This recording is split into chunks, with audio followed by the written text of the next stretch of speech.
Over the last few videos, we've talked about responsibility, about the difference between blame and choosing how you want to respond.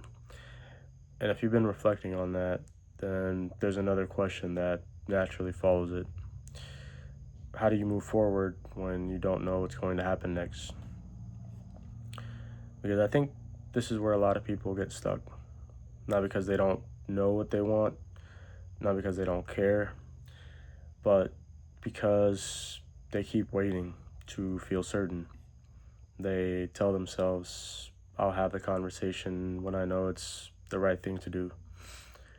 I'll apply for the job when I feel more confident. I'll set the boundary when I'm not afraid anymore. I'll start when I stop doubting myself. But if you've ever waited for certainty, you've probably noticed something. It almost never comes. And I don't think that's because we're doing something wrong.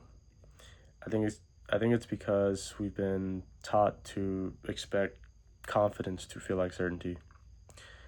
Like one day we'll wake up and all the fear will disappear, and suddenly we'll know exactly what to do. But that's rarely how growth actually works. And I think that's because confidence and certainty are not the same thing. Most of us just learn to treat them like they are. Certainty is wanting to know how everything is going to unfold, wanting guarantees, wanting reassurance, wanting to know you'll make the right decision. Confidence is something different. Confidence is trusting that even if things don't unfold the way you hope, you'll be able to meet what happens. That's a completely different relationship with life. One relationship tries to control the future, the other learns how to meet the future. One spends its energy searching for guarantees, the other spends its energy building capacity. And those lead to very different lives. One asks, how do I make sure nothing goes wrong? The other asks, if something does go wrong, can I trust myself to handle it? And I think that's where real confidence begins. Not in certainty, but in self-trust. Because if your confidence depends on guarantees, you'll spend a lot of your life just waiting until you're ready, waiting until you know, waiting until the fear disappears, waiting until someone else confirms you're making the right decision. And life often keeps moving while you're waiting because your nervous system naturally wants certainty. Certainty feels predictable. Predictability feels safe. So when something important is uncertain, your body often interprets that uncertainty as danger. Not because it's actually dangerous, but because uncertainty has always required adaptation, and adaptation takes energy. And maybe it's easier to see this in our relationships. For example, imagine someone wants to tell another person how they feel. Maybe they've cared about them for months, but they keep waiting for the perfect moment, waiting until they're sure the other person feels the same way, waiting until rejection feels impossible. But eventually, they realize something. They weren't actually waiting for the right time. They were waiting for the uncertainty to disappear, and it never did. Now, that doesn't mean we should become reckless. Confidence isn't ignoring reality. It's not pretending that risk doesn't exist. And it's definitely not believing that you'll always succeed. But real confidence still asks questions. It still gathers information. It still considers the consequences. It just doesn't require absolute certainty before taking the next step. Confidence is simply accepting that uncertainty is part of every meaningful decision. You can actually feel the difference in your body. When you're chasing certainty, there's often tension, overthinking, checking, rechecking, researching. You're seeking reassurance. Your mind keeps asking, what if I get this wrong? What if this fails? What if I regret it? So your body stays braced as if one perfect answer exists and you're just one more thought away from finding it. Your shoulders stay tense, your breathing becomes shallow. You replay the same decision over and over, almost hoping that if you think about it long enough, the certainty will finally arrive. But most of the time, all that happens is you become more exhausted. Confidence feels different, not because fear disappears, but because there's a little more openness, a little more willingness, there's more capacity to stay present, even when you don't exactly know what's next. And I think this is especially important for people who grew up believing that mistakes weren't safe. Maybe getting something wrong led to criticism, embarrassment, punishment, or feeling like you disappointed someone. And if that's what your nervous system learned, then of course certainty feels important to you because certainty feels like protection to you. It feels like a way to avoid pain. If mistakes weren't emotionally safe growing up, then your nervous system learned that getting things wrong had a cost. So naturally, it starts trying to eliminate every possibility of failure. But the problem is that's impossible. And any attempt to do it often becomes more limiting than the mistakes themselves.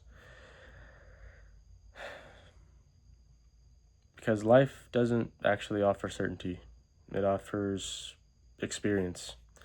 And experience is how your confidence grows. Think about learning how to drive. The first time you sit behind a wheel, you're probably not confident. You're paying attention to everything, your hands feel tight, your breathing changes, you're wondering, am I even doing this right? But after enough experience, something starts to shift. The roads didn't become more certain, you became more capable. That's what confidence really is. It's not the absence of uncertainty, it's the presence of experience. Or let's say maybe you wanted to start creating something, a business, a YouTube channel, a new career. But every time you think about starting, another question comes up. What if nobody likes it? What if I fail? What if I'm not good enough yet? Eventually, you realize you weren't waiting for a better idea, you were waiting for certainty, and certainty never showed up. This is why confidence almost always comes after action, not before it. You don't become confident by thinking about difficult conversations. You become confident by having them. You don't become confident by imagining boundaries. You become confident by practicing them. You don't become confident by waiting until the fear leaves.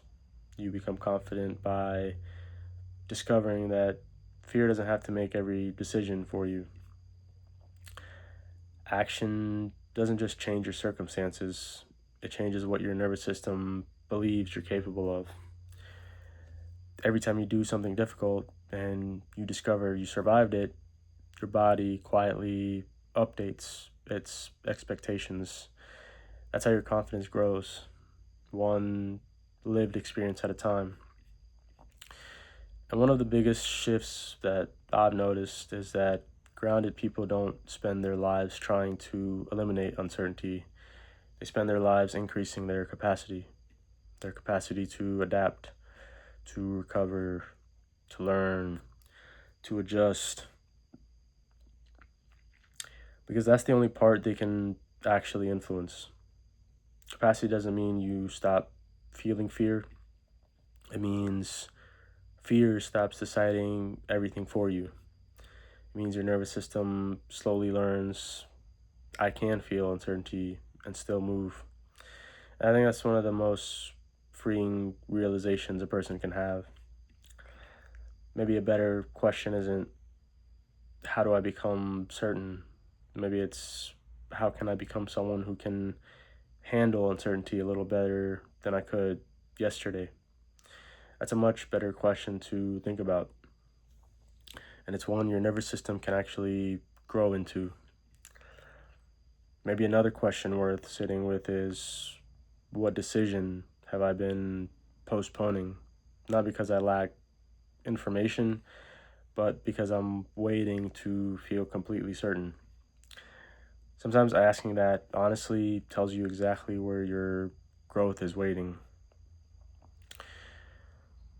Let's say maybe you've been thinking about changing careers or moving to a new city or ending a relationship or just starting something you've been dreaming about for years. Notice what your mind keeps asking. How do I know it'll work? Maybe you don't. Maybe nobody does. Have you ever looked back at a decision you were terrified to make and realized that the hardest part wasn't actually doing it? The hardest part was living in the uncertainty before you did it. But once you acted, your nervous system finally had something real to respond to. But while you were waiting, your imagination kept creating all these possibilities that hadn't even happened yet. I think that's where so much unnecessary suffering comes from. Not from reality itself, but from trying to mentally solve a future that hasn't arrived.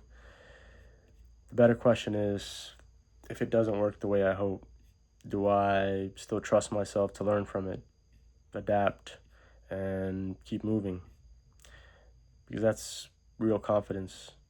Not because you know the outcome, but because you know you won't abandon yourself if the outcome isn't what you expected. So if you've been if you've been waiting to feel completely confident before taking the next step, maybe you've been waiting for something confidence was never really meant to give you. Confidence was never meant to remove uncertainty. It was meant to help you walk through it. Because eventually you realize confidence was never about predicting the future. It was about changing your relationship with it. Confidence isn't certainty. It isn't guarantees. It isn't always knowing the right answer. Confidence is quietly knowing that whatever happens next, you'll meet it honestly. You'll learn from it. You'll adjust. And you won't abandon yourself in the process. And over time, that becomes something much stronger than certainty ever could. It becomes trust, not in the future, but in yourself.